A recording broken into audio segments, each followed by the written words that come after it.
And I said that really early on. And this is why Shaun King's page was removed. This is why my page was censored, is because any public statement that is tantamount or interpreted as support for a dangerous organization, that is Meta's in-house definition for what a terror group is going to lead to strikes and eventually going to lead to censorship.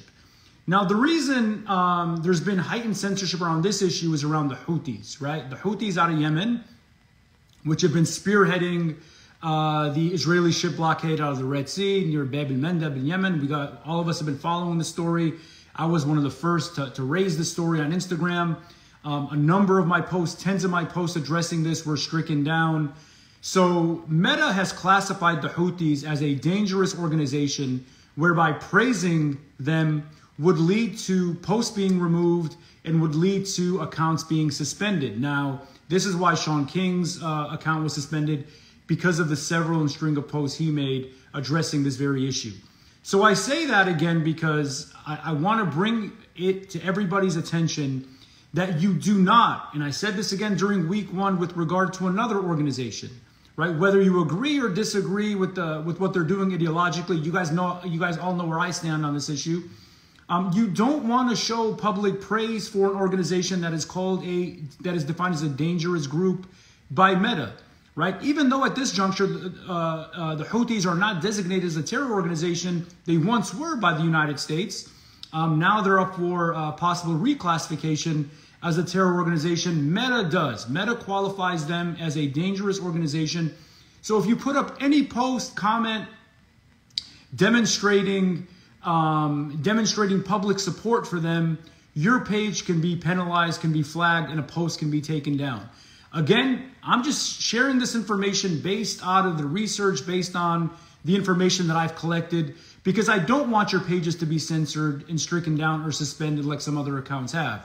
So I'm just sharing education, sharing knowledge based on the information we've received as to why accounts like mine, right? I've been posting about them since for weeks now, and why they're being penalized. And I'm just raising that information now with all of you guys to be mindful, right? To be mindful about how Meta is going about censoring pages in line with their dangerous organization's definition. Okay, now what you want to do with that is up to you, right? If you assume the risks and you want to continue posting, continue praising, that is a decision you make, right?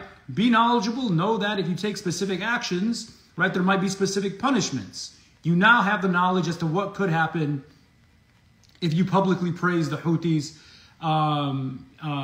or any other organization that Meta deems a dangerous group in line with their community standards and definition. Your post will likely get removed, like my posts. Second, you might get flagged. And third, your account might get suspended. Again, do what you want to do with that. You're grown people. You're grown men and women. I'm not telling you what is to do and not do. I'm just giving you the information, the knowledge to equip you with having the ability to navigate and post as you see fit. That's the first thing I want to talk about. The second thing I want to talk about, I've been spending hours of time on this, is slander. Slander and defamation. I've noticed how a number of people, especially notable figures, voicing their positions on Palestine, being very effective voicing in navigating and wielding their platform in favor of Palestine, have been subject to considerable, incessant, in my opinion, vile attack that is tantamount to what we call, legally speaking, defamation and libel. Individuals who engage in online defamation and libel can be sued, right? You guys may know that I've sued 3 people. I filed a complaint this morning, actually, by an organization that deems themselves to be pro-Palestinian, but all they do, and when I went on their page, they don't have a single post on Gaza or a single post on Palestine, but they've gone after a number of people, right, including myself. I just want to let people know, especially young folks know, that if you make specific accusations against individuals who are notable, even public figures that are defamatory or libelous in nature, you are assuming the risk of being sued. There is one organization who engaged in slander of a number of people that I identified today through my research had corporate ties with the UAE. 2 others who were going after Mu'taz on Twitter, on X. I researched their IP address, found out who they were, identified their names, their workplaces, and also know that these individuals are likely being paid by specific actors or states to engage in this, right? So people like Mu'taz are being attacked. People like Shaun King are being attacked. I'm being attacked. I'm just letting people know I'm not one of these people who is reactive, right? I'm very proactive. I was a litigator for many years, and I will help friends. I'm going to reach out to Mu'taz and see if he needs my help. I'm helping Shaun as of now, and I've sued people successfully on 3 different occasions. You do not want to say things with tenuous evidence based on rumor, things hearsay online that have a reputational damage on individuals who are public figures, right? That leads to real material costs and consequences where they have lost opportunities, infliction, whether negligent or intentional, of emotional distress. And third, harm to their families that they can quantify in damages, right? I've talked to some attorneys, some big law firms who want to invest capital. They want to invest money to help people like me go after individuals who are attacking people that are visible and vital to the movement. And that is something I have done to protect myself. And, I've settled on 3 times, favorable settlements in my favor, and will help people like Mu'taz, people like Shaun do the same moving ahead, right? I'm not interested in people say name names, expose names. You can't do that. In law, that's not strategically intelligent. You don't expose people's identities because that will open you up for a counterclaim, right? I have no interest in airing anybody out. I have an interest in punishing them legally and financially, and I'll continue to do that. So think about what it is you do and what it is you type and how you attack specific individuals moving ahead who are doing good work, because there are people like me who will come after you and make your life really hard. And I'll continue to do that. And I'm committed. I'm really committed to helping people like Shaun and committed to helping people like Mu'taz, right? Especially if these attackers are rooted in the United States, because I'm an American lawyer. If any of you are going after Mu'taz or Shaun and you have ties in the United States, I will, and I have a team. I have a team of 3 people that are currently trying to investigate where you work, where you live, if you have any governmental or corporate ties. And if you do, again, please expect a complaint in the mail and potentially a full-fledged legal suit. That's the second thing I wanted to talk about. The third thing I want to talk about is what's taking place on the ground right now in Gaza. Day 83, you guys might have seen a number of massacres taking place in the last 48 hours as we're now moving out of the holiday. Roughly 100 people were killed out of the Moghazi camp. The Jabaliyah camp was also bombed again. We've seen that hospitals now are being entirely decimated. I saw a report today from the health minister out of Gaza where only 8 hospitals now in all of South Gaza are partly functional, right? Which means that 8 partly functional hospitals have to tend to 2 million people in all of Gaza in need of medical attention, right? So like I said weeks ago, that the entire medical infrastructure is being eroded and decimated in Gaza as we speak, and hospitals are being entirely crippled in line and in furtherance with the broader ethnic cleansing project. And the reason I say this is because, look, we got enough adversaries, we got enough headaches, we got enough enemies on the other side that all this infighting, right, that all this sort of slander that's taking place on the pro-Palestinian side is distractive, it's divisive. It brings about fractions and divisions within this community that we don't need. We got enough headaches on the other side that we got to deal with. In addition to censorship on Instagram, in addition to suspended accounts, in addition to the fact that people are becoming exhausted and fatigued by the day, that we have individuals, these, I'm calling them woke, right? Wokesters for purposes of brevity, to be making, baseless and false insinuations against individuals who have been vital and transformative to the movement. Finally, the fourth thing I want to say is things are really heating up in Lebanon, right? If you've noticed in the last couple of days, bombing in South Lebanon has increased. My father's village, my father passed away a couple of years ago, or 7 years ago now, Ali Yarhamu. His village in South Lebanon, which is 2 miles away from the Palestinian-Israeli border, was also bombed. Now Netanyahu is looking to push all military forces from Hezbollah further north out of South Lebanon, which indicates a sort of perhaps possibility of reoccupation of South Lebanon. So we're seeing things heat up on the Lebanese front. We're clearly seeing things heat up in the Red Sea. with regard to Yemen and the U.S. coalition over there. So things are already spilling into regional war, with the ethnic cleansing becoming more intensified and exacerbated on the ground in Gaza. So there's a lot going on. I myself, again, I've been really inundated and overwhelmed with the legal dimensions of all of this, right? The defamation suits, the suspension of accounts, the censorship. I'm trying to help as many people as I can right now, and also go after a lot of nefarious actors. I saw that there's guys, one thing I want you to be mindful of is there's a defamatory page called Shaun King Receipts that I saw. That is a slander page. I don't want you to follow that. That is a divisive page. Do not follow that. I'm in the process right now of trying to identify who's behind that page. We've uncovered where the IP address is. Hopefully we can find out more information about that to, potentially bring action against those people who are further defaming Shaun while he's off Instagram, right? So a lot going on. Let me field a couple of questions before I hop off.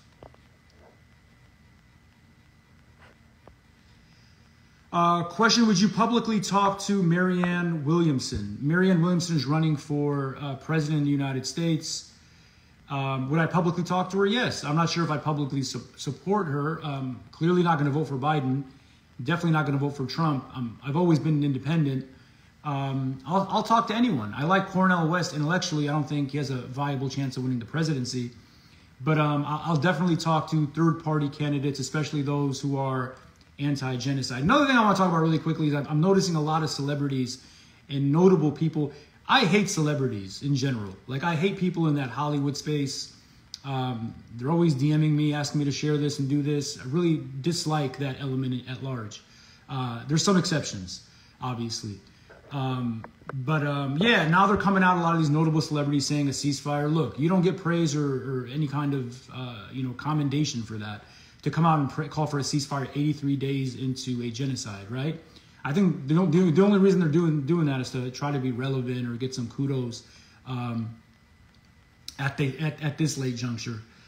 By calling for a ceasefire 83 days into a genocide, you've essentially sanctioned and endorsed the first 82 days of a genocide, right? It's never too late, some people say, but I think, why do it now, right? What's the impetus? What's the driver of you calling for a ceasefire 83 days into a genocide after 23,000 people have been killed?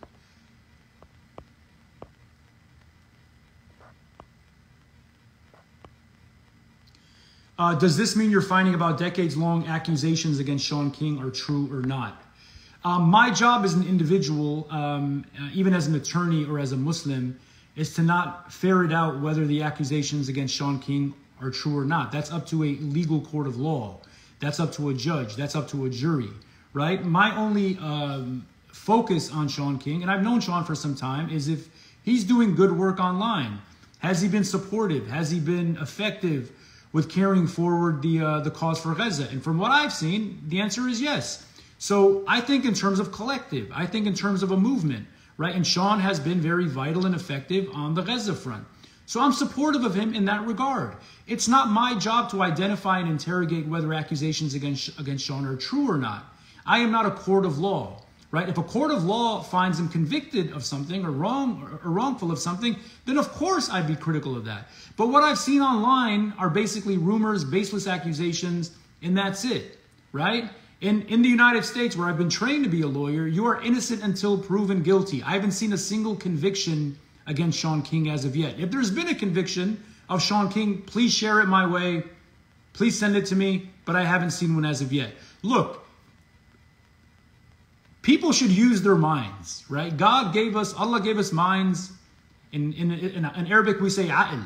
Allah gave us a'il for a reason, right? He gave us minds for a reason, right? Do not make categorical judgments and indictments of an individual if there isn't irrefutable evidence that he's done wrong, If there's evidence, a conviction, an indictment, full-fledged charges that anybody has done wrong, show them to me and I'll be on your side, right? Haven't seen that as of yet, right? Now, individuals online who are largely trolls, if not paid trolls, right? If you think that one person's baseless position to play judge, jury, and executioner is enough for me to think that Shaun King has done wrong based on one person's unilateral judgment, then you're asking me to be a follower, not a thinker. And I've never been a follower. I've always been a thinker. I think for myself, right? We live in a democratic country, allegedly, right? If somebody has done wrong, show me the indictment. Show me the conviction. Show me the charges, right? If they're just rumors coming from John X14 on Instagram, I don't want to hear them, right? If there's, let me tell you this, as a lawyer who's practiced law for a decade and now teaches law for roughly a decade, if there's serious and viable charges, guess what? They would have gone to court. They would have gone to court and brought suit against Shaun King. And if they were really strong accusations and charges, there would have been a verdict or an indictment against Shaun King in either civil or criminal court, right? And there hasn't been any of that. There hasn't been any of that. So is Shaun King wrong? No, he's not, because the evidence suggests that nobody has brought charges against him in a court of law. And even short of that, there's been no conviction. So use your heads. God gave you brains. God gave you aql for a reason. Don't listen to rumors. People can conjure up and make rumors very easily. Listen to evidence. Think for yourself.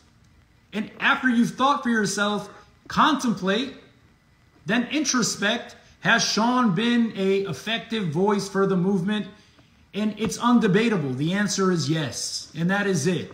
Stop being sheep. Stop being followers. Think for yourselves.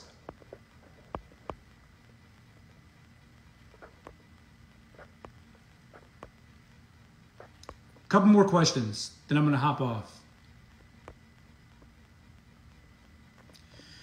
I hear your points, brother, and I wholeheartedly agree, but does this mean we stop showing solidarity with Yemen? This is heartbreaking. That's not what I was saying at all. And if you guys have followed me, I know a lot of you guys are new followers to my page. I'm somebody who's been talking about the war in Yemen for many years.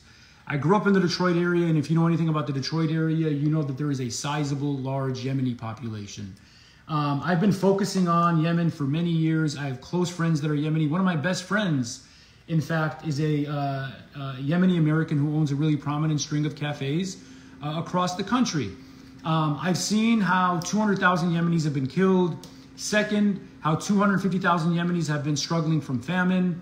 Third, how one Yemeni child dies every 10 minutes from COVID, cholera, medical neglect, and famine for many, many years. I have known the Yemeni issue and the Yemeni war and the Yemeni crisis back and forth, and I've written about it and tweeted about it for many years. If you pick up my book, The New Crusades, I talk about Yemen in that book.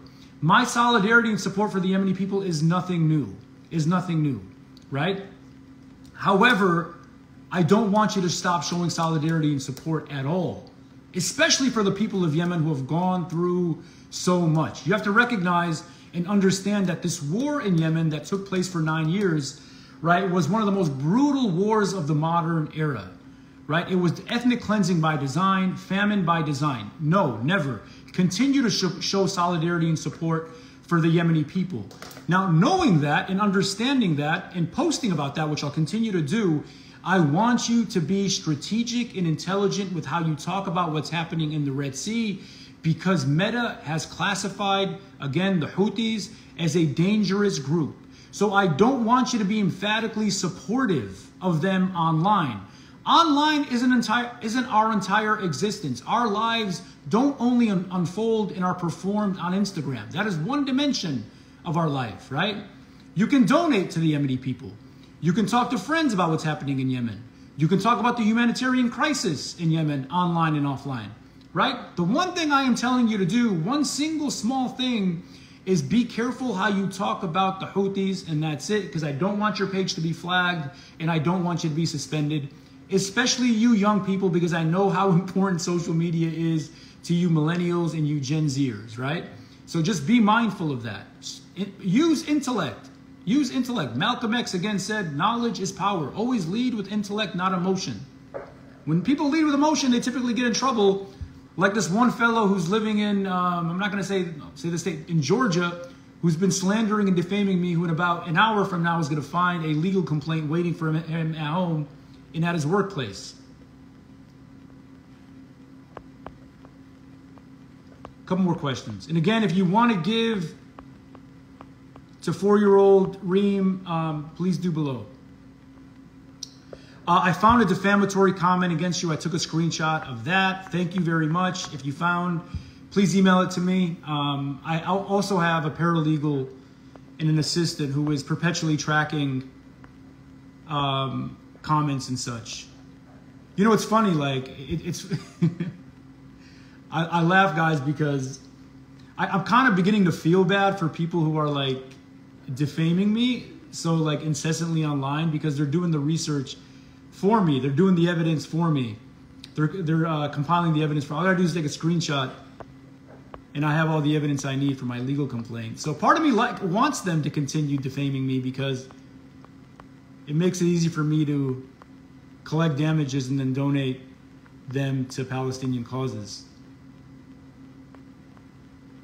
Okay. One more question, guys.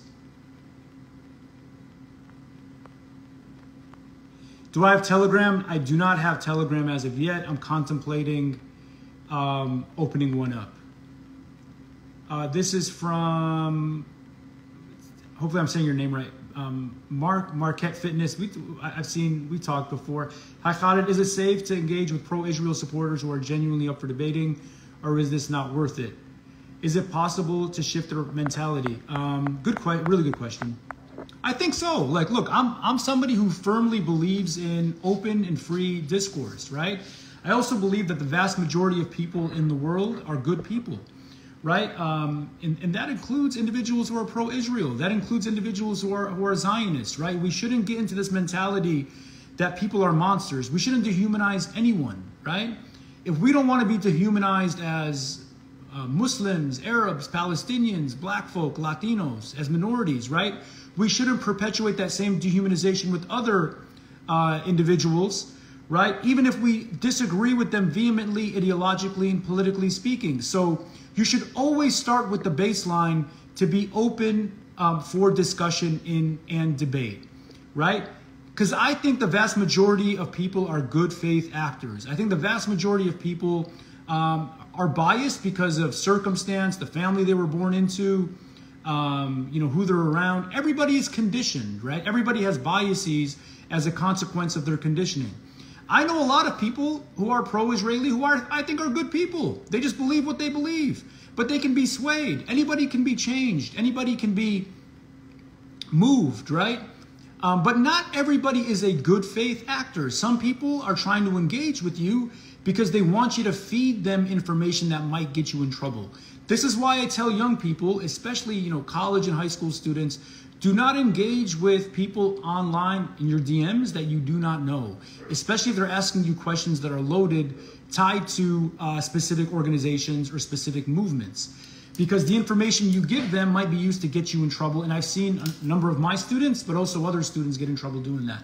But offline, sister, if people want to engage with you in an honest, good faith way, these conversations can be really important, because not only can you change somebody's mind, but these are the kind of relationships I think we need across ideological divides to hopefully carry forward toward peace, right? Not only peace politically speaking, but amicable relations between human beings, right? It's important. It's important to do that, right?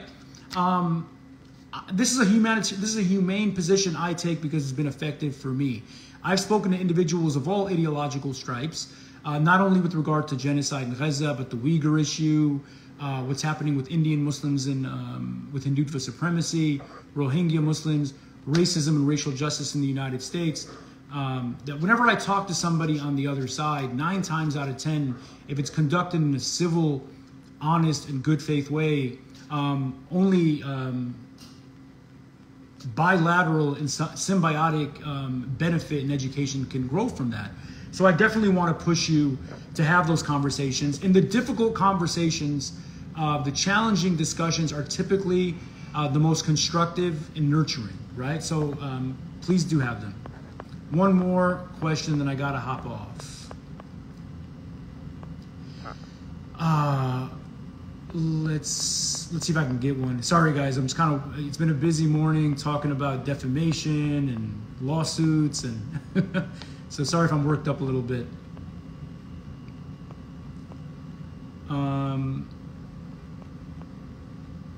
Let's see.